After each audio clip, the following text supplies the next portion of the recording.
देखो बच्चे, आपका linear differential equation with constant coefficient semester second का आपका है बी और बीएससी के लिए फोर्थ चैप्टर एंड एनईपी के अकॉर्डिंग सेमेस्टर थर्ड का। देखो बच्चे, गिवन क्या है क्वेश्चन में, इसके अंदर टोटल एक्सरसाइज ना बच्चे आपके पास 6 है और डिपेंड टोटली किस पर करता है। देखो इसमें सी एस इक्वल टू किसके है, C F plus P I. ठीक है, सी एफ मतलब complementary factor and P I मतलब पर्टिकुलर इंटेग्रल। ठीक है, चैप्टर का बेसिक बताऊंगी। एंड सी एस मीन्स क्या होता है, कंप्लीट सोल्यूशन। अब बात बड़े ध्यान से समझना, जो ये सी एफ है इसमें लिखो ना C F. C F means क्या है, आपका 4.1 से 4.6 तक, मतलब पूरी एक्सरसाइज में सी एफ निकालने का सेम मेथड है, कोई चेंज नहीं है। लेकिन हर क्वेश्चन का पी आई चेंज होगा। देखो फर्स्ट एक्सरसाइज में इक्वल टू 0 है, तो जिसके राइट साइड में, जैसे इसमें इक्वल टू 0 है ना, इसके राइट साइड में 0 है ना, तो इसका कोई भी पी आई नहीं आएगा। ठीक है, सेकंड एक्सरसाइज में क्या गिवन है आपके पास, सेकंड एक्सरसाइज में आपके पास है ई की पावर ए एक्स, ई की पावर ए एक्स। तो इसका पी आई कैसे फाइंड आउट करते हैं, सिंपल, जस्ट सिंपल, जो आप 1/f ऑफ डी लिखोगे ना, ठीक है, तो डी चेंजेस होगा ओनली फॉर ए। डी की जगह हम क्या पुट कर देंगे, ए, यानी कि एक्स का कोफिशिएंट। ठीक है, तो आपके पास हर क्वेश्चन में ये गिवन है कि आपका फर्स्ट एक्सरसाइज में देखो राइट साइड में 0 है, सेकंड एक्सरसाइज में राइट साइड में ई की पावर ए एक्स है, एंड थर्ड एक्सरसाइज में आपके पास राइट साइड में क्या गिवन है, साइन ए एक्स और कोस ए एक्स।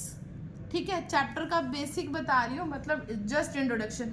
देखो जो आपके पास राइट साइड में साइन ए एक्स और कोस ए एक्स है, बहुत इंपॉर्टेंट है, थर्ड एक्सरसाइज इसी की। उसके अंदर क्या करते हैं हम, जो भी गिवन होगी, जैसे इक्वेशन लिखते कैसे हैं, एक्सुलरी इक्वेशन कैसे लिखते हैं हम वो देखो। जैसे ये लिखो ना, 2 लिखूंगी यहाँ पे as it is, D cube over D X cube है ना, तो D cube over D X cube को आप डी क्यूब लिखना, माइनस का sign D square over D X square को क्या लिखना, 7 as it is, D square over D X square को क्या लिखना, D square, plus 7 as it is, D over D X को क्या पुट करना, डी पुट कर देना, -2, और इन सब में से बाहर कॉमन क्या ले लेना, वाई वाई वाई, सबका कॉमन बाहर वाई आ जाएगा, वो किसके इक्वल लिख देना। देखो इसकी एक्सुलरी क्या होगी, इतने पार्ट को वाई को छोड़ के इतने को अगर हम किसके इक्वल लिख देंगे, 0 के इक्वल लिख देंगे, तो ये हमारी क्या बन जाती है, एक्सुलरी इक्वेशन। देन मैं सी एफ सिखाऊंगी कैसे निकालते हैं, एंड पी आई। देखो मैं पी आई बता रही हूँ, जिसके राइट साइड में 0 है उसका कोई पी आई नहीं निकलता, जिसके राइट साइड में ई की पावर ए एक्स है उसके पी आई में सिर्फ हम जस्ट एक सिंपल सा पॉइंट करेंगे, जहाँ जहाँ डी है वहाँ वहाँ हम ए पुट कर देंगे, ई की पावर ए एक्स में। अगर क्वेश्चन में मान लो ई की पावर -2x है, तो D replace to -2, D replace to -2। जैसे अब ये क्वेश्चन दे रखा है ना, इसी को ही चेक कर लेते हैं। देखो डी क्यूब माइनस का 2d cube, sorry plus -7d square plus 7d -2। तो आपने क्या करना है, यहाँ पर d की जगह क्या पुट कर देना है, -2 पुट कर देना है। d की जगह क्या पुट करना है, -2। ठीक है, लेकिन अगर यही क्वेश्चन अगर आपके पास ऐसे आ जाए, 2d cube -7d square plus 7d -2, ठीक है, और देखो अगर राइट साइड में आ जाए यहाँ पे साइन ए एक्स, या फिर और क्या आ जाए, कोस ए एक्स, तो यहाँ देखो सी एफ सबका सेम है, मैं पी आई पे डिस्कस कर रही हूँ। थर्ड एक्सरसाइज में पी आई निकालना है ना, तो साइन और कोस का रूल क्या है, ध्यान से समझना। आपने डी स्क्वेयर की जगह क्या पुट करना है, माइनस का साइन, जैसे एक्स का कोफिशिएंट क्या है, ए, एक्स का कोफिशिएंट क्या है, ए, तो आपने डी स्क्वेयर की जगह क्या पुट करना है, -(a²), एंड डी डैश की जगह क्या पुट करना है, यहाँ पर डी डी डैश तो है ही नहीं, सॉरी वो तो आपका नेक्स्ट टॉपिक आता है। सिर्फ यही डी स्क्वायर की जगह माइनस ए स्क्वायर, अगर मान लो ये डी क्यूब आ रहा है, डी क्यूब है ना, तो डी क्यूब को ब्रेक करना किस में, डी स्क्वायर इंटू डी में, और यहाँ डी स्क्वायर की जगह क्या पुट कर देना, minus of A square into में डी। बच्चे देखो मैंने माइनस लिखा है, ए स्क्वायर अलग है, यानी कि ए स्क्वायर करके फिर माइनस। अगर यहाँ पे आ जाए डी की पावर 4, क्या आ जाए, डी की पावर 4, तो आप यहाँ पे क्या पुट करोगे, डी की पावर 4 में माइनस यहाँ पे D square into D square 2, and D square की जगह हम क्या पुट करेंगे, minus of A square into minus of A square, ठीक है। एंड अगर मान लो आपके पास सोल्व करने के बाद नीचे सिर्फ 1/d बच जाए, तो 1/d का मतलब क्या होगा, integration with respect to x। अगर नोमिनेटर में d आ जाए तो उसका मतलब होता है derivative with respect to x। ये किसके लिए बता रही हूँ, इन केसेस के लिए। किसी भी क्वेश्चन में अगर सिंगल 1/d आ जाए तो integration with respect to x, numerator में d आता है तो derivative with respect to x। अगर यही साइन कोस वाले केस में इस तरीके से आ जाए 1/d माइनस अल्फा, या फिर 1/d plus alpha, alpha means कुछ भी हो सकता है 2 3, तो इसका क्या कर देना बच्चे, rationalise, d plus alpha upon में d प्लस अल्फा। ऐसा क्यों करेंगे, उसका एक रीज़न है। देखो इसको इससे मल्टीप्लाई करेंगे d प्लस अल्फा, एंड इसका फॉर्मूला बन जाएगा a minus B A plus B. क्या फॉर्मूला बन जाएगा बच्चे, A square minus B square, denominator में आ गया ना डी स्क्वायर, तो डिनोमिनेटर में डी स्क्वायर आने से आप डी स्क्वायर की जगह क्या लिख सकते हो, माइनस ऑफ ए स्क्वायर, ठीक है। अब क्वेश्चन स्टार्ट करते हैं। देखो बच्चे, अब इसमें राइट साइड में तो 0 है, तो इसका पी आई तो नहीं निकलेगा, हम इसका क्या निकाल लेंगे, ओनली फॉर सी एफ। देखो लिखा हमने, ये बताया मैंने अभी, इसको हम क्या लिख सकते हैं, डी क्यूब माइनस 7, इसको क्या लिख सकते हैं बेटा हम, डी स्क्वायर प्लस ऑफ 7, इसको क्या लिख सकते हैं बच्चे हम, डी माइनस ऑफ 2। सब में से कॉमन क्या आ सकता है, y इक्वल टू 0। अब देखो इसकी हाईएस्ट पावर क्या है, 3। अब 3 हाईएस्ट पावर है तो इसके रूट्स भी कितने निकलेंगे, 3 निकलेंगे। अब यहाँ लिख लो 2d cube minus 7d square plus 7d minus 2। अब वो use trial method, hit and trial method होता है ना। आप d की जगह ना यहाँ 1 पुट करके देखो, मान लो मैं d में 1 पुट करती हूँ तो ये चेक करूँगी, ये 0 बन जाता है। देखो 2 इंटू 1 का cube minus 7 into 1 square plus 7 into 1 minus 2, minus 2 से प्लस 2 कैंसिल, माइनस 7 से प्लस 7 कैंसिल हो गया, एक रूट आपको क्या मिल गया, 1 यहाँ लिखो। अब क्या यूज करेंगे ट्रायल मेथड में, डी क्यूब का कोफिशिएंट क्या है 2, डी स्क्वायर का कोफिशिएंट माइनस 7, डी का coefficient plus 7 and constant coefficient minus 2। अब देखो ये 2 एज इट इज नोट करते हैं, 1 इंटू में 2 आ जाएगा, माइनस 7 प्लस 2 माइनस 5, 1 5 जा माइनस 5, ठीक है।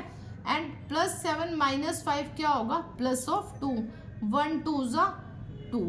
अब अगर आपका ये फैक्टर सही है तो ये क्या होगा, मस्ट है इसका क्या होना, 0।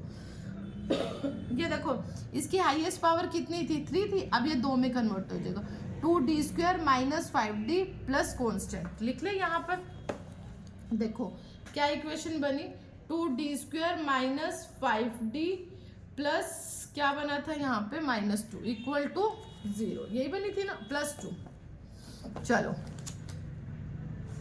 Equal to 0। अब इसके फैक्टर्स बना लेना, या तो आप 2 2 जा 4 मल्टीप्लाई करके आना चाहिए 4, और एडलेस करके क्या आना चाहिए, माइनस का 5। फैक्टर बना लेंगे, फैक्टर क्या बनेंगे, 2d स्क्वायर, देखो फैक्टर कैसे बनेंगे, 2d square minus 4d minus 1d plus 2। ऐसा क्यों, देखो माइनस 4 माइनस 1 माइनस 5, लेकिन माइनस 4 1 जा प्लस 4, ठीक है। तो यहाँ से कॉमन ले लेना, 2d क्या बनेगा, d minus 2 minus 1 common d minus 2। अब क्या बना, 2d माइनस का 1 और ये क्या आएगा, d माइनस 2। अब ध्यान से समझना, मैं CF लिखवाऊंगी, और एक क्या बनी थी, d की वैल्यू आपके पास 1, तो यहाँ से d की वैल्यू आएगी 1/2। जब हम इसको इक्वल टू 0 लिखेंगे, यहाँ से d की वैल्यू आएगी 2 और यहाँ से d की वैल्यू आएगी 1। देखो अब CF लिखने के लिए मेरा रूल क्या रहेगा, देखो अब ये 3 वैल्यू आ रही है ना d की, आप किसी को भी d1 d2 d3 जो मर्जी लेट कर लो, आपकी विश है। अब ध्यान से समझना, मैं इसको यहाँ से नहीं, मैं सारा कंपेयर करके दिखाऊंगी कि CF लिखते कैसे। देखो अब ये तीनों वैल्यू मेरे पास डिफरेंट आ रही है डिफरेंट, तो CF क्या लिखेंगे किस तरीके से, C1 e की पावर, ये क्या लिखा हुआ है 2x, फर्स्ट ये लिख दो, चाहे ये या ये जो मर्जी, तीनों अगर अलग अलग वैल्यू है तो CF कैसे लिखेंगे, C1 e की पावर 2x, C2 e की power 1x plus C3 e की पावर 1/2x। ये इसका क्या है बच्चे, CF है। ठीक है, अब एक और एग्जांपल दे देती हूँ। वो क्वेश्चन तो हमने, ये आंसर तो आ गया क्योंकि इसका राइट साइड में तो 0 था, तो CF ही आपका CS बनेगा क्योंकि इसका PI नहीं निकलेगा, क्योंकि राइट साइड में क्या है 0। जिसके राइट साइड में 0 होता है उसका क्या नहीं निकलता, PI नहीं निकलता। अब नेक्स्ट पॉइंट देखो, मान लो आपने D की वैल्यू फाइंड आउट करी और आपके पास वैल्यू आ गई, D की हाईएस्ट पावर 4 थी, तो D की 4 वैल्यू आई, मान लो 1 1 2 2 आ गई, 2 सेम, तो इसका CF कैसे लिखेंगे बच्चे हम, C1 प्लस C2x e की पावर 1x। फिर आगे ये 2 2 सेम है, C2 यूज हो गया, sorry, C3 plus C4x e की पावर 2x।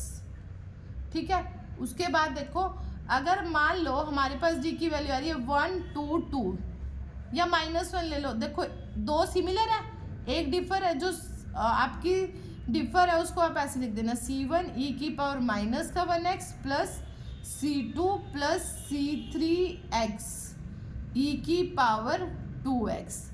अब मान लो D की वैल्यू आ रही है यहाँ पे माइनस का 3 -1 और +4, तो ये देखो ये तीनों डिफरेंट है ना, तो आप क्या लिखोगे, C1 e की power -3x plus C2 e की power -1x plus C3 e की पावर 4x। मतलब देखो तीनों डिफर, तो दो सेम तो ये लगा देना, एक सिमिलर दो डिफर तो ये लग जाएगा, मतलब जहाँ सेम का पॉइंट है। अब एक क्वेश्चन आता है मैम तीनों सेम आ जाए, मान लो तीनों वैल्यू 2 2 2 है, तो आप लिखना C1 plus C2x plus C3x का स्क्वायर। ठीक है, C1 C2x प्लस C3x का स्क्वायर, इसमें क्या आ जाएगी e की पावर 2x। देखो बच्चे अब यहाँ पे ना राइट साइड में क्या आ रहा है, e की पावर 3x, तो इसका CF भी फाइंड आउट करेंगे और PI भी।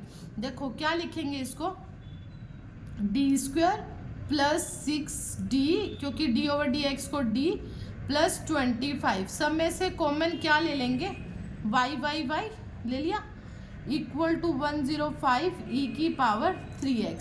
सबसे पहले इसके फैक्टर, देखो फैक्टर बनाने से पहले भी ना 1 मार्क्स का क्वेश्चन आता है, right it's axillary equation. Axillary का मतलब क्या होता है, आप इस पूरी वैल्यू को इक्वल टू क्या लिख देना, 0, ये बन गई एक्सिलरी। अब देखो फैक्टर तो इसके बन नहीं सकते, मल्टीप्लाई करके 25 ऐड लेस करके 6, तो आप इसमें कौन सा फॉर्मूला लगाना, discriminant -b plus -b² -4ac divided by 2a, a की वैल्यू, b की वैल्यू एंड c की वैल्यू। जब आप इसको सॉल्व करोगे बच्चे, आपके पास फैक्टर बनेंगे -3 प्लस -4 आयोटा। बहुत इंटरेस्टिंग है, आयोटा कब आता है, जब आप इसको सॉल्व करोगे, b का square 36 -4 into a into c, तो ये आएगा रूट में 36 और ये क्या आ जाएगा 100, तो 36 माइनस 100 करेंगे तो आपके पास वैल्यू क्या आएगी 64, तो रूट में माइनस का 64 आ रहा है। और अगर ये माइनस का है ना, तो माइनस का मतलब क्या होता है, हम उससे पुट कर सकते हैं आयोटा स्क्वायर, क्योंकि आयोटा स्क्वायर की वैल्यू होती है -1 और रूट 64 एज इट इज, तो रूट 64 को आप क्या लिख सकते हो 8, एंड स्क्वायर से रूट क्या हो जाएगा कैंसिल, 8 आयोटा, लेकिन बाय में 2 है तो कैंसिल होके क्या हो जाएगी 4 आ जाएगी। तो मेरे पास तो ये वैल्यू बताने का मीनिंग था कि आयोटा कब आता है। अब सुनो इसका CF कैसे लिखेंगे, ध्यान से देना, जो इसका रियल पार्ट है ना उसको तो डायरेक्ट लिख देना, ई की पावर माइनस का 3x, जब भी आयोटा के साथ है। देखो दो रूट बनेंगे, ई की power minus 3x as it is bracket में C1, देखो एक प्लस का 4 है और एक किसका है, माइनस का। तो अब यहाँ पे आप क्या लिखना, C1 cos 4x plus C2 sin 4x। तो ये आपका कौन सा पार्ट हो गया, इमेजिनरी वाला। देखो अगर मेरे पास लेट्स सी एक और एग्जांपल देती हूँ, मान लो मेरे पास कुछ भी आ जाए -4 + 3 आयोटा आ जाए, तो आपने इसके लिए क्या करना है, ई की power -4x bracket open, iota part ये है ना, प्लस के साथ माइनस जरूर आएगा क्योंकि क्वाड्रेटिक में प्लस माइनस होता है। C1 cos 3x plus C2 sin 3x, ठीक है। देखो बच्चे अब यही मैंने लिख दिया, जो एक्सुलरी थी ना उसको यहाँ लिख दो, मल्टीप्लाई में ये वाली वैल्यू राइट साइड वैल्यू आपकी, ठीक है। तो अब क्या लिखेंगे, मैंने तुम्हें क्या बताया था, x का कोफिशिएंट क्या है, 3 है ना, तो सिंपल है, d की जगह आप क्या पुट करोगे, बस 3।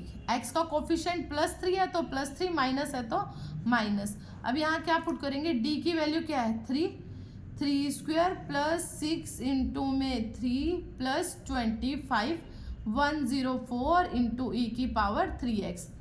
3 स्क्वायर क्या आएगा 9 प्लस 6 3 18 प्लस 25 इंटू में क्या आएगा 104 ई की पावर 3x। तो आप इसको क्या करोगे, ऐड करोगे 52 104 इंटू में ई की पावर 3x, कट जाएगा 2 आ जाएगा।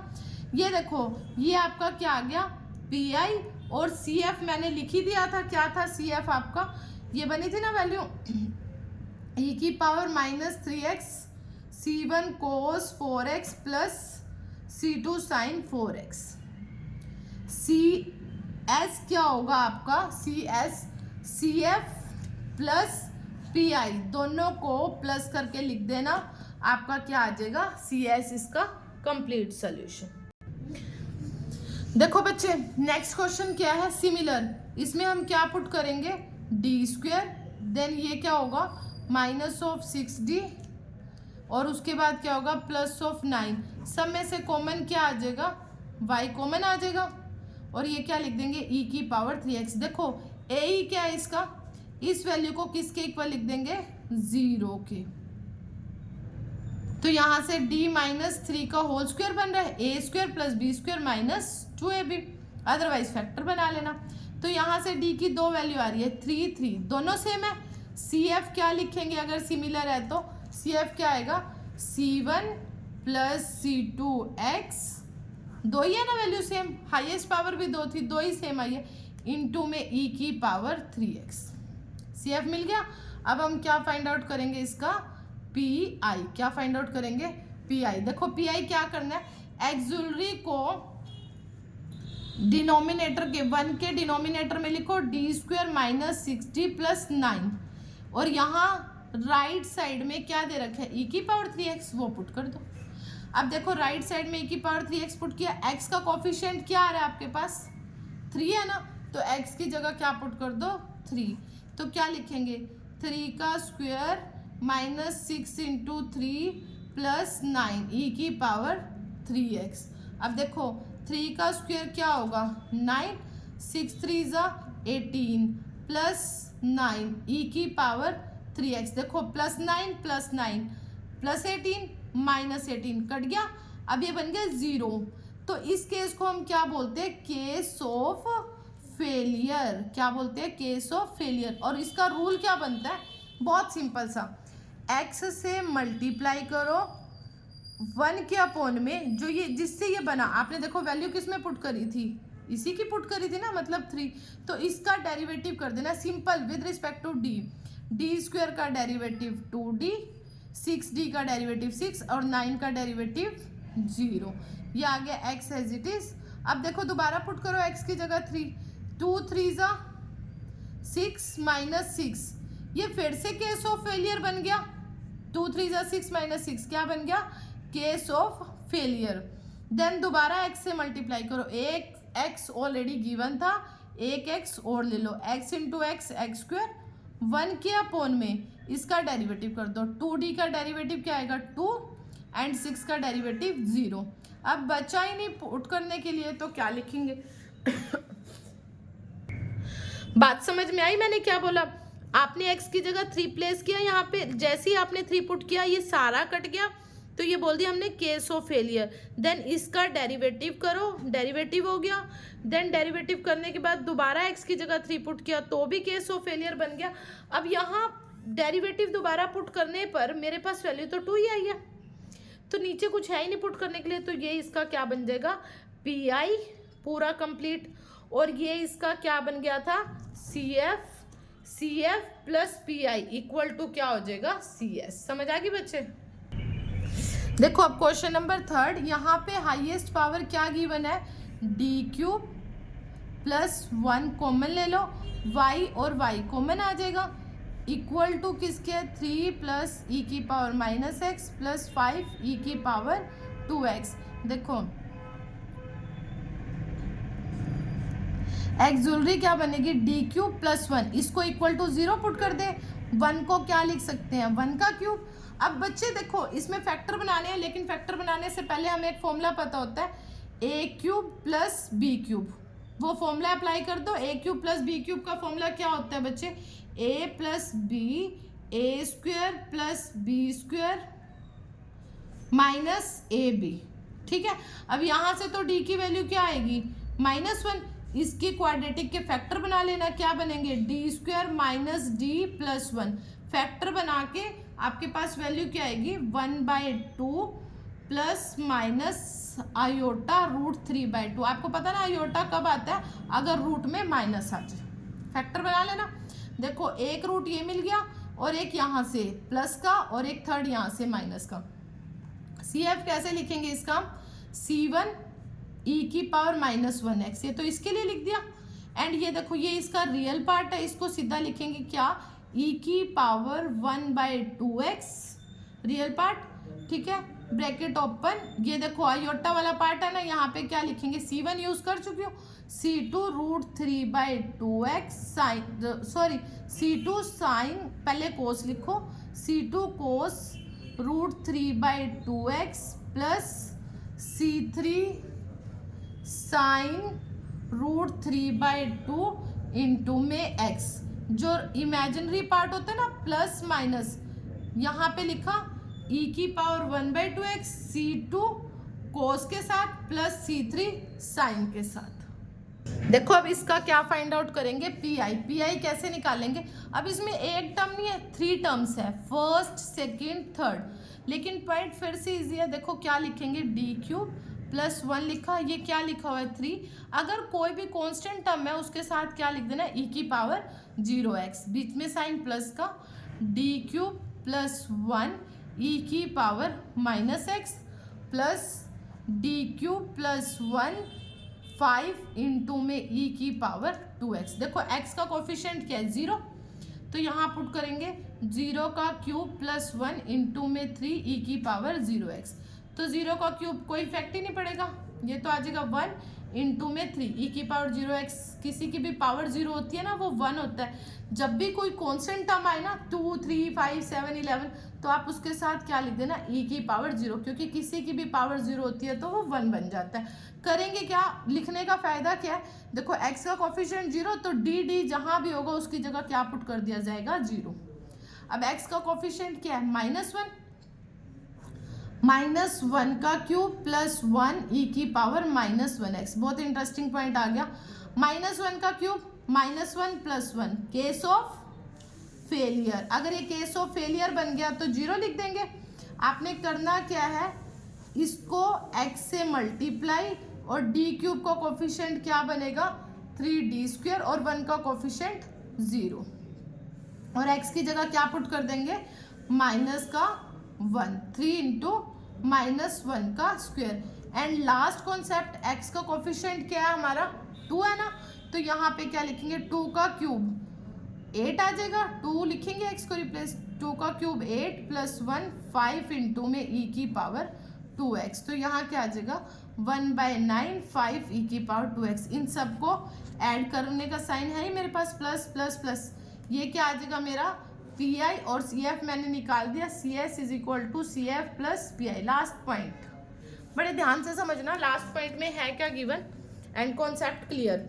देखो अगर आपके राइट साइड में क्या आ जाए, कोस हाइपरबोलिक ए एक्स आ जाए या फिर साइन हाइपरबोलिक ए एक्स आ जाए, तो हमने इनके फॉर्मूले करे हुए हैं। कोस हाइपरबोलिक ए एक्स किसके इक्वल होता है, ई की पावर ए एक्स प्लस ई की पावर माइनस ए एक्स और डिवाइडेड बाय में 2, ठीक है। और साइन हाइपरबोलिक का क्या होता है, ई की पावर ए एक्स प्लस ई की पावर, यहाँ माइनस आता है, बाय में 2। मतलब ये कोस के लिए और ये साइन के लिए। अगर किसी क्वेश्चन में आपके पास इस टाइप से गिवन हो ना, D square Y by D X square plus 4 D Y by D X plus 4 Y equal to 2 sine hyperbolic 2x, तो आप इसको देखो, हाइपरबोलिक का कोई फॉर्मूला नहीं होता, साइन और कोस ट्रिगो के है, तो आप इसको हाइपरबोलिक को किस में कन्वर्ट कर दोगे, एक्सपोनेंट में, e की पावर 2x माइनस ई की power minus 2x divided by 2। इस 2 से ये 2 कट गया, अगर नहीं भी कटे ना तो कोई प्रॉब्लम नहीं है। जब आप इसका पी आई लिखोगे तो कैसे लिखोगे, डी स्क्वायर 4d प्लस 4, और यहाँ पे क्या आ जाएगा, ई की पावर 2x, और यहाँ बीच में साइन माइनस है तो माइनस लिख देना, D square plus 4d plus 4 और ई की पावर माइनस का 2x, x replace d replace 2 plus 2, d replace 2 minus 2। मान लो यहाँ 2 से 2 कट गया, अगर नहीं करता, मान लो यहाँ 3 होता क्वेश्चन में, तो ये 3/2 बन जाता, तो वो 3/2 कहाँ लिख देते, आगे मेंशन कर देते। समझ गए कॉन्सेप्ट क्लियर, 2 एक्सरसाइज क्लियर हो जाएंगी इससे।